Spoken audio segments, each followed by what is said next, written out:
So I wanted to share with you a letter I received from one of the inmates that I've been corresponding with for some time. He is in Joliet, I think it's Stateside Prison in Illinois. Yeah, and I think he's in for life, but he's trying to appeal and get the sentence changed. In any case, very, very thoughtful person. You know, we have really very good exchanges in our letters. It's not chit-chat. So he was telling me about an aha moment that he had. Okay? So he says, in the aftermath of the uptick in violence and crime in Chicago, I don't know if everybody's been aware, but Chicago has a very high murder rate. Over 750 people have been murdered last year, and the murder rate's gone way, way up. So he was from Chicago, his whole family is there. So he says, in the aftermath of the uptick of violence and crime in Chicago, my mom and son are packing up and moving to Texas. My sister and her kids have already moved there. I have an aunt and uncle who moved from Chicago to Nevada last month. My dad lives in Indiana, but he'll be moving to Texas too. Bottom line, all of my family is about to be gone from Chicago, where he was born and raised and everything. What dawned on me was just how attached I was to the idea of being a Chicago guy. My identity was so hardwired to the fact that Chicago was home that I'd imagined that I was on a beach in Fiji, but the landscape in my vision was really a beach I used to frequent in Chicago. Or I'd be imagining that I was in Paris, but the vision would really just be downtown Chicago with the Eiffel Tower in the backdrop. But now that I'll no longer have family in Chicago, the spell of that place being home is broken, and I realize how much of my creative energy was being siphoned off into maintaining that identity. Okay, spot on, isn't it? You know, how much of our creative energy is being siphoned off to maintain an identity. In his case, it was the identity of being a Chicago guy. It may be any other identity. My identity as a member of a certain family, my identity as a member of a certain career, of a certain socioeconomic class, of a certain nation, of a certain sexual orientation, of a certain religion.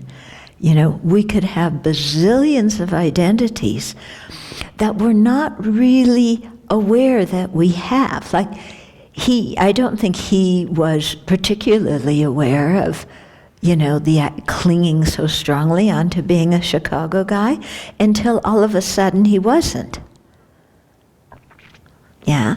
And, you know, to really look at some of the identities, I mean, again, it could be racial, ethnic, who knows what. But his point is that he saw how much of his energy was being siphoned off, was flowing away by trying to maintain that identity. And in his case, it wasn't he was trying to consciously maintain it. It was just what he said, so hardwired into him. Yeah? So I think that's interesting sometimes to try and notice, you know, what identities we hold on to like that.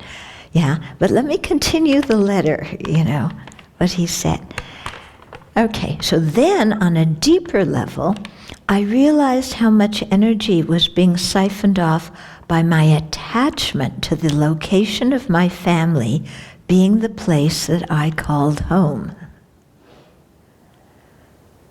Okay, so here, you know, the first one was just being a Chicago guy. Second is that the identity of where his family lives must be his home.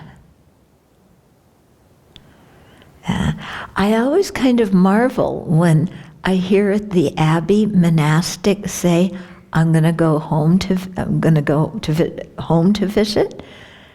I find that kind of strange because this is home. We are left home people. Yeah.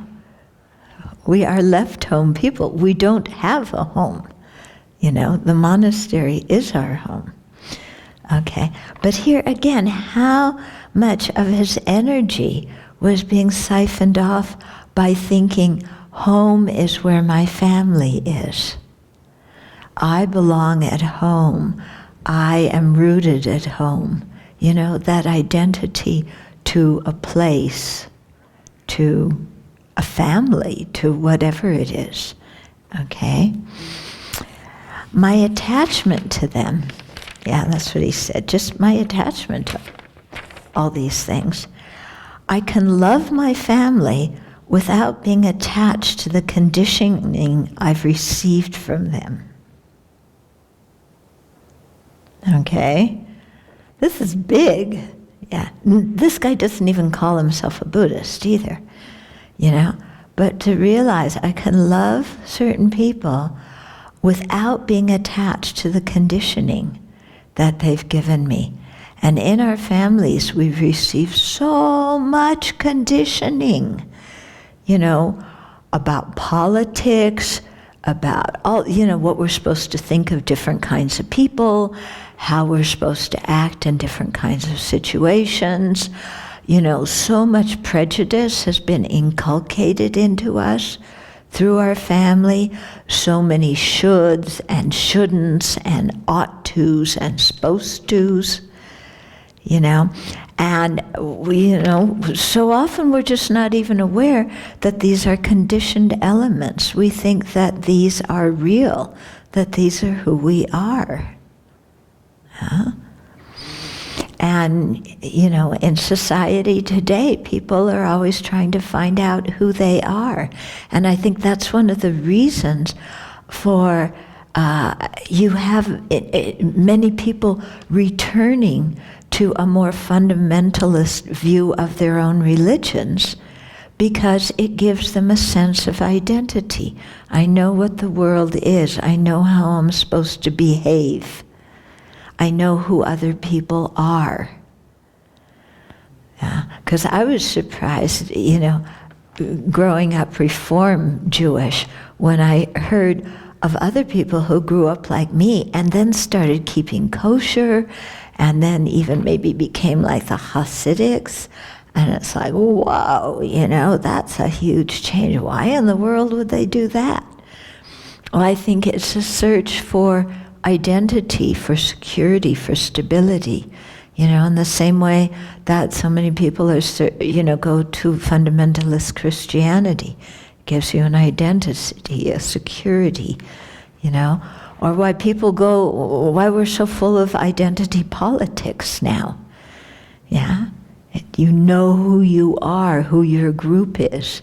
And this is really emphasized as important in the world. And so much of our energy goes there. And as he noted, it's energy that could be used for other things. But it just flows after all that and gets consumed. And what's really something, when we start to dismantle those identities, it's really scary. It's very scary. If I'm not part of this family, who am I? If I don't have this career, if I'm not a certain X career, who am I? It's like it gets really, and the anxiety builds, So I find it quite interesting, but he's saying, I can love them without being attached to the conditioning I've received from them. Yeah?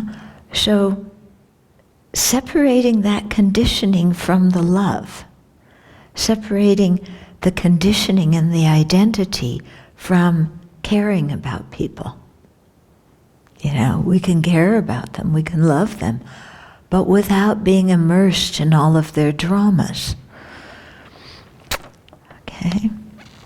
And it was in that dawning, that aha moment, that it felt like a huge weight was lifted from my shoulders. I guess it was the weight of a huge aspect of a self that I didn't even realize was there. And that was being lifted.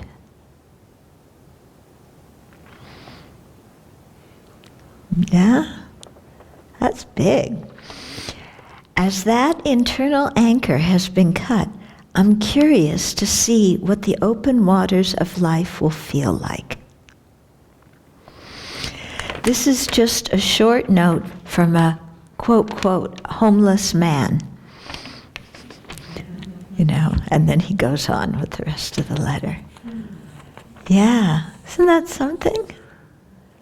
So I wanted to share that with you because what he wrote really touched me and, caused me to reflect too, especially when we think of how much energy we put into maintaining our identities and how that energy could be used for so many other things that are more productive. Yeah? So we start by eliminating, or at least working on some of our conventional identities, and then we go on to dismantle the biggest identity of all, that there is some truly existent me to start with. And then imagine what a weight we feel will be lifted once we realize that that truly existent me we've been clinging to isn't there. Yeah? If he feels so relieved and light from eliminating that conventional identity, imagine what we'll feel when we are free from, that grasping at me. So let's do it.